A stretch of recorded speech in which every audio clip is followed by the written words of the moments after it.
Before I give you my opinion on it, Momo, what do you think about Marcus Smart to the Lakers?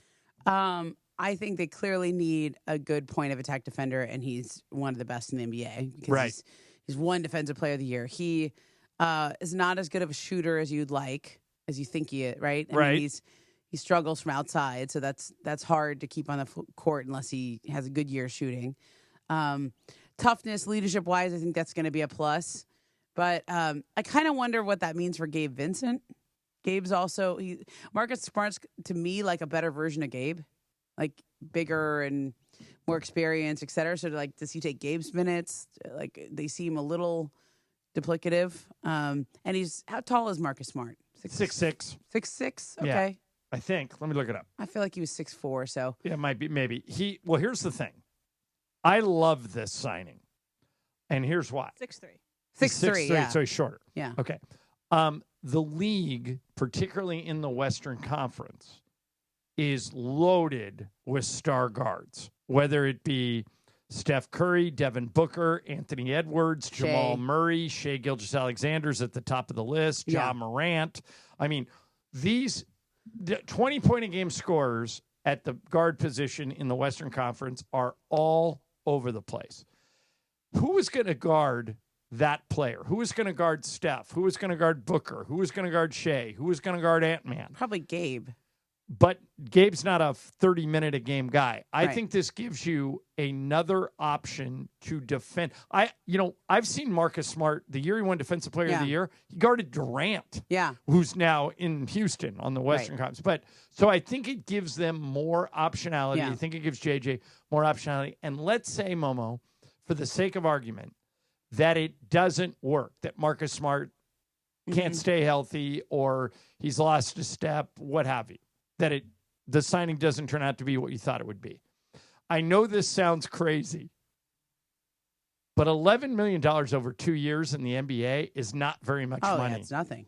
And so it's a very, for lack of a better term, it's a very acceptable contract. You can eat this contract. Yeah. And the other thing is, as you know better than most teams now, their number one concern is to stay under the aprons because it protects all of your other moves.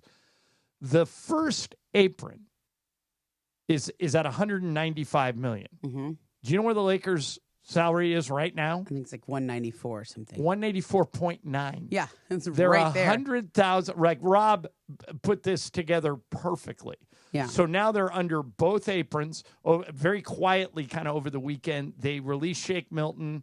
They released Jordan Goodwin. That got them under the 195, and now they have every option available to them moving forward. Right. So I love this move for a lot of reasons. Here's what I like about Marcus Smart is just how good he is defensively, the toughness, the leadership, etc.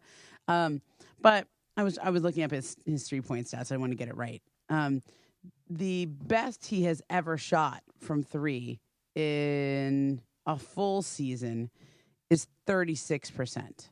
Which would be fine. That's actually better than the Lakers season. Team average. His career shooting percentage from three is 32%. The year that he won Defensive Player of the Year in Boston, he was 33.6%. He's about a 33-ish% 3-point shooter. I don't care about his offense. I really don't. Okay. I think on a team with LeBron, Luka, and Austin, and now DeAndre Ayton, he doesn't need to score. What he does need to do is wreak havoc on the other team's star guards and use his fouls. Yeah, I also Shea when Shea plays the Lakers, you need to make him feel like uncomfortable. Yeah. Same thing with Devin Booker. Same thing, with Steph. Same thing with Anthony Edwards, Jamal Murray, Ja Morant. Somebody's got to grab hold, clutch these guys, and the Lakers just, like you said it best, the Lakers didn't have a point of attack defender until they made this move. The closest thing they had to it last year was Dorian Finney-Smith, and he's gone. Mm-hmm. So I love this move. I wish he was 6'6". If he was 6'6", I'd feel better about it because then I feel like he would match up more. I also get concerned about how many games he's played. He played 71 games in 2021-22 that season.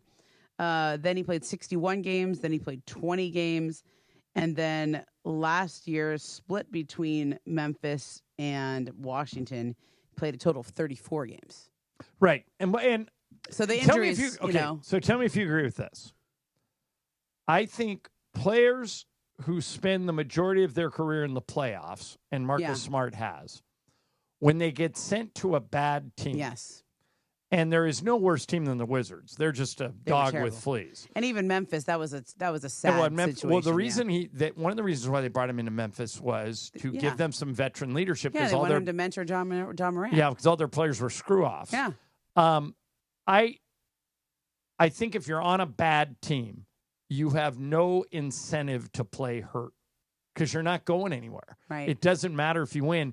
And here's I'll say the quiet part out loud. Mm-hmm. In the case of really bad teams like the Wizards, they want you to sit out.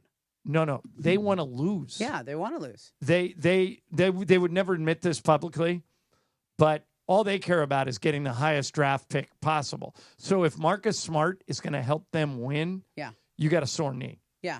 You got a sore ankle. Yeah. We don't want you going in and locking up another we don't want you adding to our win total. So for that reason, I think in both the case, tell me if you agree with this. Yeah. In both the case of DeAndre Ayton and Marcus Smart, I don't want to overstate this, but I think this statement is fair.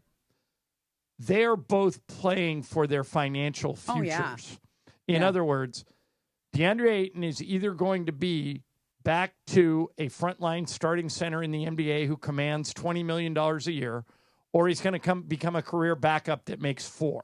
Yeah. Same thing with Marcus Smart. Yeah. He's going to reestablish himself as an elite defender who makes a difference on a good team, or he's going to be destined to this size of a contract for the rest of his career. And I like that they both have player options on the second year. Right. Because sometimes when you just sign all these guys to one-year contracts, it's hard to build a team and get people to sacrifice and take less. Like it's easier when you're not worried so much about the contract and how much money you're going to make. This, to pass up that shot or to make the right read or the right play.